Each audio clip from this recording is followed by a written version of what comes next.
Shalom, selamat pagi umat-umat Tuhan yang dikasihi oleh Tuhan. Kita bertemu kembali pada pagi hari ini dalam renungan pagi sebelum memulai semua aktivitas kita. Sebelum kita mendengarkan firman Tuhan pagi ini, mari kita terlebih dahulu berdoa bersama-sama. Bapa di sorga, pada saat ini Tuhan kami datang dengan hati yang rindu mendengar Engkau berfirman. Tenangkan pikiran dan hati kami dari segala kesibukan dunia, agar Roh Kudus Tuhan boleh menguasai hati dan pikiran kami. Tuhan, ajarlah kami untuk selalu rindu mendengar akan firman-Mu, bukan hanya mendengar, tetapi juga melakukannya dalam kehidupan kami. Terima kasih Tuhan, di dalam nama Yesus kami telah berdoa. Amin.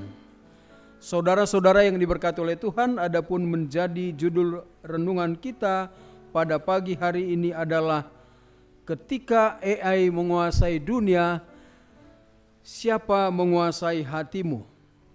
Ayat renungan kita pada pagi hari ini terdapat di dalam kitab Amsal pasal yang keempat ayat yang ke-23, demikian bunyi firman Tuhan.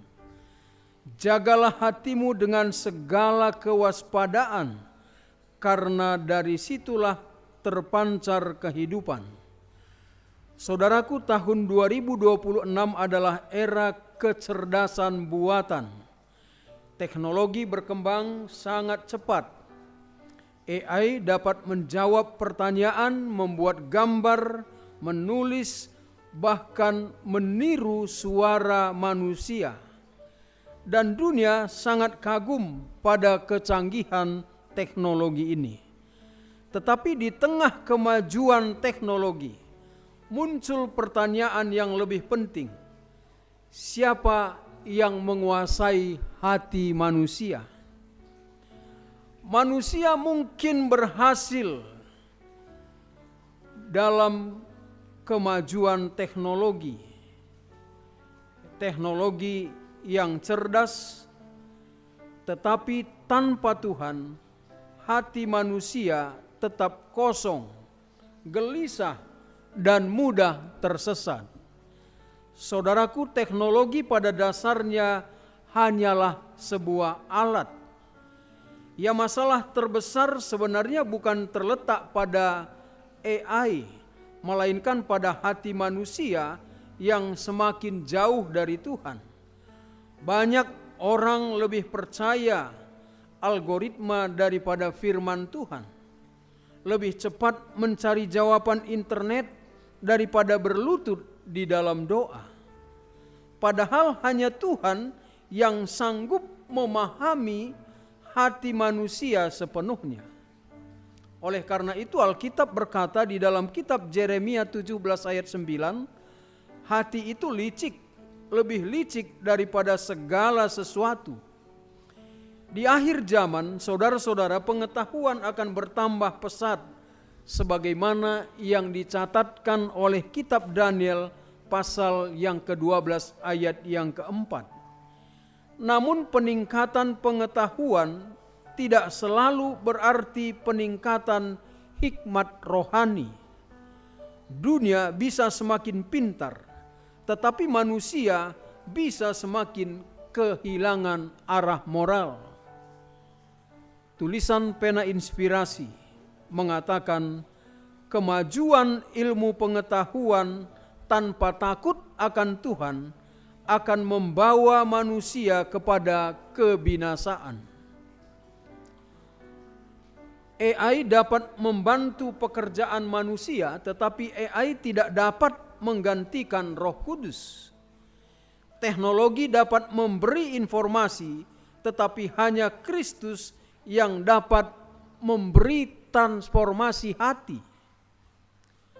Hari ini tantangannya bagi kita bukan sekedar memakai teknologi, tetapi memastikan bahwa teknologi tidak mengambil alih pikiran, waktu, dan hubungan kita dengan Tuhan.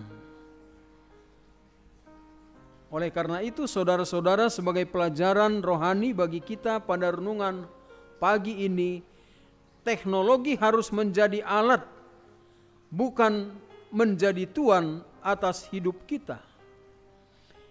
Hikmat rohani lebih penting daripada kecerdasan dunia ini.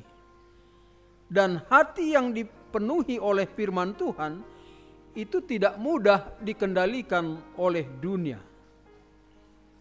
Dan ingatlah bahwa Kristus tetap menjadi sumber kebenaran di tengah-tengah banjirnya informasi. Pertanyaannya kepada kita, apakah saya lebih sering mencari dunia digital daripada mencari hadirat Tuhan? Apakah teknologi mendekatkan saya kepada Tuhan atau justru menjauhkannya? Siapa yang benar-benar menguasai hati dan pikiran saudara hari ini? Dunia mungkin akan semakin canggih, tetapi kebutuhan terbesar manusia tetap sama sampai hari ini. Hati yang diperbaharui oleh Tuhan. Itulah kebutuhan terbesar kita sebagai umat-umat Tuhan. Hati yang diperbaharui oleh Tuhan. Jangan biarkan teknologi menguasai hidup kita lebih daripada Kristus. Sebab pada akhirnya bukan siapa yang paling pintar yang akan diselamatkan, melainkan siapa yang tetap setia kepada Tuhan. Oleh karena itu, saudara-saudara, marilah kita menggunakan teknologi dengan sangat bijaksana. Jangan sampai teknologi menjauhkan kita dari Tuhan, tapi teknologi itu bisa membantu kita untuk semakin dekat dan setia kepada Tuhan. Tuhan memberkati kita. Amin.